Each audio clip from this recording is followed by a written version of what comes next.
Bueno, en realidad, bueno, que no sé si habéis visto que el disfraz era casi completo,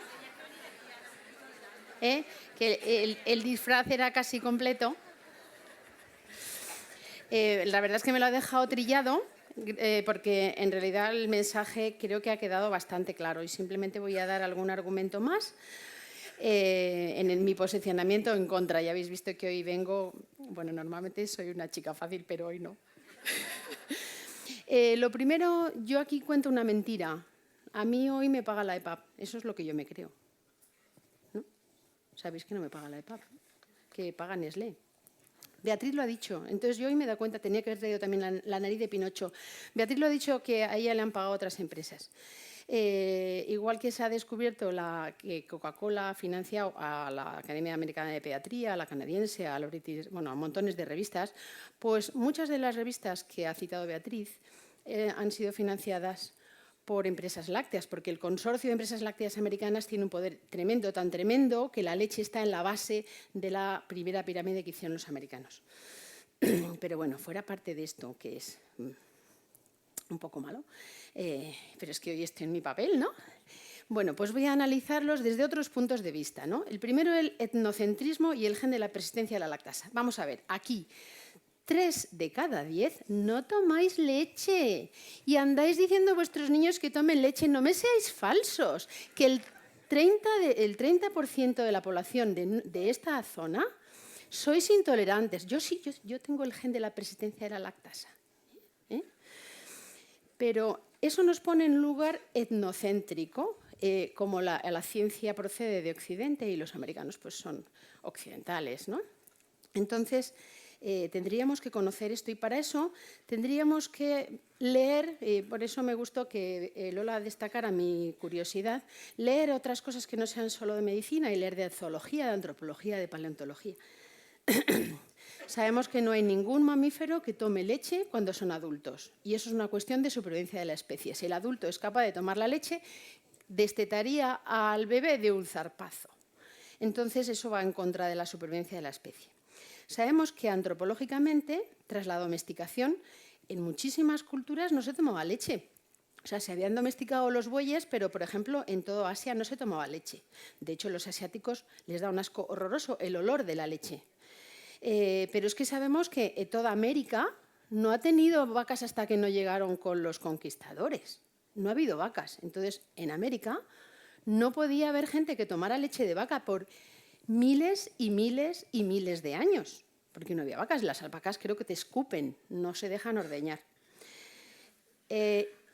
Ha sido la genética la que nos ha demostrado que se produjo una mutación que fue adaptativa en Europa, o sea, que permitió la supervivencia de una población. Eso ocurrió en la zona de los Urales y se extendió hacia el centro-norte de Europa. Lo vais a ver mejor en un mapa que es un poquito más adelantado. Sabemos que hay 3 clases de intolerancia a la lactosa. La deficiencia primaria de lactasa, que es excepcional, muy grave, pero excepcional. La deficiencia secundaria, algunas enfermedades y procesos malabsortivos. Y la pérdida natural, digamos, de la actividad de la lactasa intestinal, que es lo que se ocurre a 3 de cada 10 de los de acá. La genética de la lactasa, pues tenemos muchísima más lactasa en el intestino cuando acabamos de nacer, que es cuando nos dan una leche más rica en lactosa. La leche de mujer tiene toneladas de lactosa. Y a partir de los 2 o 3 años empieza a disminuir a distinto ritmo y el nivel ya más bajo se suele establecer entre los 5 y los 10 años. Entonces, hay una proporción de humanos de raza caucásica, véase de la junta lámina, cuando me quite los cuernos. Yo debo de tener alguna ascendiente por ahí y yo tengo persistencia a la lactasa. Pero mi hija es vikinga, porque mi primer marido era noruego, y ella tiene intolerancia a la lactosa, o sea, no puede tomarla. Lo que quiere decir es que si aquí estamos 30 que los 30 que no tomáis y los otros, bueno, que sea 70 que sí, quiere decir que somos 2 fenotipos normales, los que toleran y los que no toleran, no pasa nada. Eso, como os decía, ocurrió hace unos 10.000 años, después de la domesticación y de la agricultura. Lógicamente, para algunos fue una cuestión de supervivencia. Y aquí veis cómo está distribuido, pero lo vais a ver mejor en otro. Pero como ahora tenemos población global de todas las nacionalidades, los asiáticos tienen un porcentaje bajísimo de tolerancia. En América, el 30% también son tolerantes, o sea que hay mayoría de intolerantes. Como os decía, no había vacas. En este mapa, todas las zonas azules no toleran la lactosa. O sea, ¿dónde están los genes de la tolerancia o de la persistencia de la actividad de lactasa? Como veis, las zonas rojitas están en la Escandinavia y en Inglaterra. Luego ya empieza a difuminarse porque, claro, llevamos muchas generaciones cruzándonos, ¿no? Pero como veis, el gen de la persistencia de la lactasa está muy poco distribuido. Y este es el fenotipo de la mala absorción de la lactosa. Aquí se ve lo contrario y aquí se ve que está bastante distribuido. O sea, las zonas verdes, rojas, es donde tienen muy poca tolerancia a la lactosa también, pero curiosamente en algunos sitios sí que la hay. En realidad, el mapa anterior es el que está bastante claro y quizá debamos llevarnos a casa para trabajar con la gente. No salen las Américas, porque claro, las Américas también tienen mucha mezcla de población de origen europeo. Pero ya sabéis que el 30%, solo el 30% lo tolera. Esto va a veces lento, ¿no? Una de las cosas que ha comentado Beatriz antes y que es que si no lo cuento ahora se me va a olvidar, tenemos tendencia, las publicaciones tienen tendencia a hablar de un alimento solo, analizar un alimento solo, y eso es muy difícil, eso es una trampa, porque no comemos nunca un alimento solo. Entonces es muy difícil saber si esos resultados de masa ósea de los estudios que ha publicado, que ha referido, cómo era el resto de la calidad de la alimentación de esas personas. Y luego, por otra parte, la masa ósea no es una variable de salud, es una variable intermedia. Y ya sabemos lo que pasa con las variables intermedias. Antes el colesterol, hasta antes de ayer, el colesterol era una variable intermedia de riesgo cardiovascular y ahora está en solfa. O sea que no es el colesterol una variable intermedia. Eso no es un resultado en salud. Habría que medir las fracturas, pero claro, a los 16, 13, 14 años no se puede haber medido eso. O sea que algunos de los estudios que hacemos no tienen una base científica.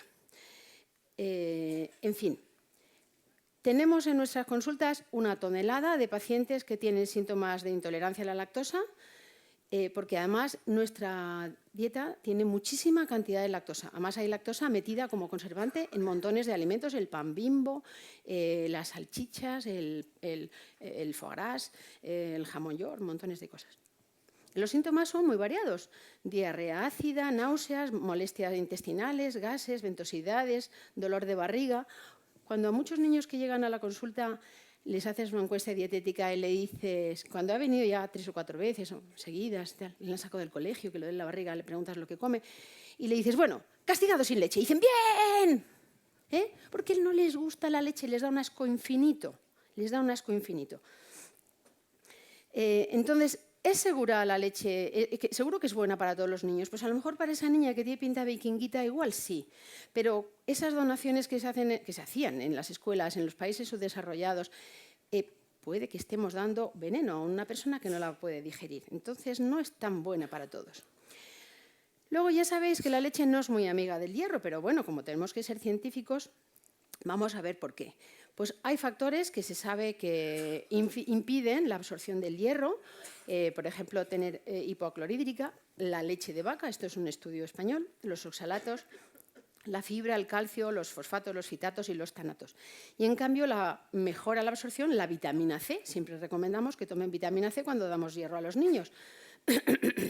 Sabemos que la carne, el hierro M de la carne y del pescado, pues es más fácil de absorber. En este estudio de Monteagudo pues también decía que en el resto de la infancia el factor de riesgo principal para tener anemia ferropénica era la alta ingesta de lácteos. ¿Dónde tengo que apuntar para que pase a tiempo? Hay bastantes estudios en relación entre la situación del hierro y los factores dietéticos y parece que la ingesta elevada de alimentos, de leche de vaca y derivados, pues disminuye los niveles séricos. Y se sabe, veis una comparación entre la leche de vaca y la leche humana, las dos tienen la misma cantidad de hierro, sin embargo la biodisponibilidad de la leche del hierro en la leche de mujer es mucho más alta. ¿Y por qué? porque la leche de vaca tiene un pH alcalino, tiene una alta concentración de caseína que impide la absorción, tiene calcio y fosfatos. El procedimiento de homogeneización también fracciona las micelas de grasa y disminuye la absorción, y la pasteurización disminuye o hace desaparecer la vitamina C, con lo cual no se puede absorber. Sin embargo, la leche de mujer tiene menos caseína, tiene un pH más bajo y tiene menos concentración en fosfatos, de manera que por eso la biodisponibilidad de la misma cantidad es superior. La leche de vaca contribuye a la ferropenia, entonces, porque el hierro, hay poca cantidad de hierro en la leche de vaca y además es de baja disponibilidad, porque además interfiere con la absorción del hierro y porque además el niño que toma mucha leche suele desplazar a otros alimentos porque les da mucha energía, ¿no? Esto es un estudio que también observaba los niveles de ingesta de leche en niños que tenían anemia ferropénica, pero muy importante. Pensad que eran niños que tenían una hemoglobina media de 6, o sea que tenían una anemia carencial muy fuerte. Y se veía que 47 de 48 niños tomaban más de 720 mililitros al día y había 11 que tomaban casi 2 litros. Se sabe que de ese grupo los niños que tenían cifras más bajas pues tenían eso, hasta 5 y 6 y tomaban una gran cantidad de leche de vaca. Este es otro estudio, pero no vamos a insistir. O sea que tenemos que pensar que no tenemos niños terneros, debemos tener niños omnívoros, ¿no? Esto es una cosa que a lo mejor os puede servir para explicárselo a los demás. Si con la pirámide de vuestra izquierda, no, si la pirámide de los lácteos, que me la he inventado, se llena el estómago, a ver cómo metemos luego la otra pirámide. No caben los otros alimentos. A veces puede ser interesante explicar a las familias que si el niño toma demasiada cantidad de lácteos no va a tener espacio físico para que les entre otros alimentos más variados y más sanos. Pero es que además, si los niños toman mucha cantidad de lácteos, pues van a tener posiblemente un exceso de proteínas, un exceso de calcio, que también el calcio en exceso puede ser perjudicial, y hay estudios de que el exceso de calcio en dieta de mujeres adultas aumenta el riesgo cardiovascular, o sea que no hay que pasarse. Los lácteos, por otra parte, tienen muchas grasas saturadas y la mayoría tienen azúcares. Y además, si no toman los alimentos de la otra pirámide, pues es posible que haya poco hierro, poca fibra, poca vitamina C y pocos carbohidratos complejos, ¿no? Es obvio, y de eso no voy a extenderme, que el que toma mucha leche y poca fibra caga como cabrita. Bueno, pues vamos a seguir analizando las recomendaciones de las sociedades científicas y esa preocupación que de vez en cuando nos llegan de alguna empresa diciendo, o la prensa, de que es que los niños toman muy poca cantidad de leche. Y vosotros no os voy a engañar, seguro que habéis hecho como 200.000 encuestas dietéticas y sabéis que la cantidad de leche que toman los niños es muy grande. Los niños toman mucha cantidad de leche. Esta gráfica, que es del Ministerio de Consumo, fijaos, en la rayita, la más oscura, la que a la derecha, bueno, es vuestra izquierda, sube muy rápidamente. Esos son los otros lácteos, porque en esta que está analizada por, bueno, son mil millones de litros por año, que el total de leche líquida de la línea inferior ha disminuido mucho. Entonces, las empresas lácteas están muy preocupadas porque venden menos leche líquida, sobre todo lo que ha disminuido es la leche entera, y sin embargo pues han aumentado las que están en cifras en verde, los batidos, la leche fermentada, los quesos, los yogures y el resto de lácteos. Aquí tenéis un ejemplo de leche y derivados. Y la cantidad de grasa la cantidad de grasa que tienen. Entonces, los lactoderivados tienen una cantidad variable de grasa que muchas veces es superior a la de la leche desnatada, que es la que se suele tomar, o la semidesnatada. Y en la siguiente se ve el contenido en azúcares. Y veis que hay muchos productos lácteos que tienen una alta cantidad de azúcar. Algunos no especifican cuánta. Los que tienen un asterisco que es sacarosa, o sea, no pone la cantidad, pero es obvio por la cantidad de hidratos de carbono que tienen. Entonces, si un niño, si ha disminuido el consumo de leche, pero de leche normal, leche líquida, pero ha aumentado el consumo de batidos, yogures, flanecitos, helados y tal, lo que en realidad ha aumentado es el consumo de alimentos que están hechos con leche, pero además tienen azúcar, además tienen más grasa, gelatinas, espesantes, aditivos y demás. hablando de la leche y el calcio, es verdad que la leche tiene un montón de calcio, pero bueno, si una persona, a ver, de los que sois intolerantes, seguro que el queso os gusta. Pues tranquilos, porque con una tajadita de queso tenéis muchísima más cantidad, es las dos columnas de la izquierda, no, derecha, ¿no? Qué lío. Qué lío. Tiene muchísima más cantidad de calcio y como es un producto fermentado no hace falta tomar mucha cantidad de leche si se toma un poquitín de calcio, de queso.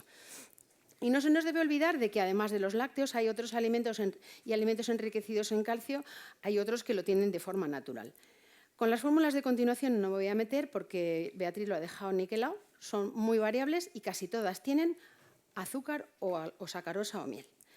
Y ya lo ha comentado Beatriz. ¿Qué hay de cierto en el desarrollo de cólicos, en enfermedades y tal? Bueno, con el cólico, primero que nadie sabe lo que es. Creo que en un taller han dicho una cosa que en la revisión de Up to Date que yo aportaba, parecía que algún caso es intolerancia a las proteínas de leche de vaca y algunos mejoran con una fórmula hipoalergénica y la madre prescindiendo de la leche de vaca, pero parece ser que es una forma precoz de migraña el cólico infantil. Con la leche de vaca y mocos, pues tengo que deciros que la bibliografía pues es un poquito anticuada, aparte de que todos los niños tienen mocos y que esto de los mocos los pediatras tenemos algo de decirles. Antes les queríamos quitar los mocos, les prometíamos que con tal mucolítico se lo íbamos a quitar. ¿Cuánto es lo normal que un niño tenga mocos? No sé. Si en realidad es una respuesta del organismo para que se peguen las bacterias y virus y poderlos eliminar de un estornudo y luego, ya sabéis. No hay ningún estudio reciente que lo haya comprobado, todas son citas, la más reciente de 1994. Hay un estudio experimental que se observó que la lactoalbúmina estimulaba la producción de moco en la mucosa gástrica, pero de ahí que pase del estómago a las vías respiratorias no acabo de verlo muy claro. Pero fijaros, esto es una observación mía que me atrevo a contar. Los niños que toman leche artificial empiezan a toser más pronto. Quizá a lo mejor tendríamos que hacer un estudio. Empiezan a toser más pronto. Mi hipótesis es que como se les da lo que pone en el bote ponen una cantidad que es mayor de la que tomarían si tomaran el pecho. Entonces hay regurgitaciones subclínicas y es posible que el moco sea una respuesta para proteger la mucosa de vía aérea frente al pH ácido de lo regurgitado. No lo he demostrado. Es una hipótesis. Con las bebidas vegetales sí que me gustaría decir que en realidad no debemos llamarles leches vegetales, sino bebidas vegetales, como a la chufa, a la horchata nunca le hemos llamado leche de chufa. Tenéis aquí las composiciones, están agrupadas por las de soja, las de avena, las de arroz. Es un estudio de mercado hecho a pie mientras que hacía la compra, con el iPad y tal. Y vemos que en todas ocurre que las bebidas vegetales tienen menos cantidad de energía, menos cantidad de grasa. Bueno, eso es una ventaja, pero la energía, las proteínas tienen menos valor calórico y el calcio siempre se lo añaden porque la soja no tiene calcio de forma natural, se lo añaden. Entonces la incertidumbre es si ese calcio que se añade se absorbe igual, si se absorben igual las vitaminas liposolubles y también hay mucha duda con los fitoestrógenos de la soja. Quizá la leche que está en la pirámide alimentaria en la zona básica, a lo mejor habría que poner el queso, a lo mejor habría que mandarlos un poquito más arriba. De hecho, la pirámide australiana de 2013 la pone un poco más arriba. Y ya está. Ya me voy con todos mis...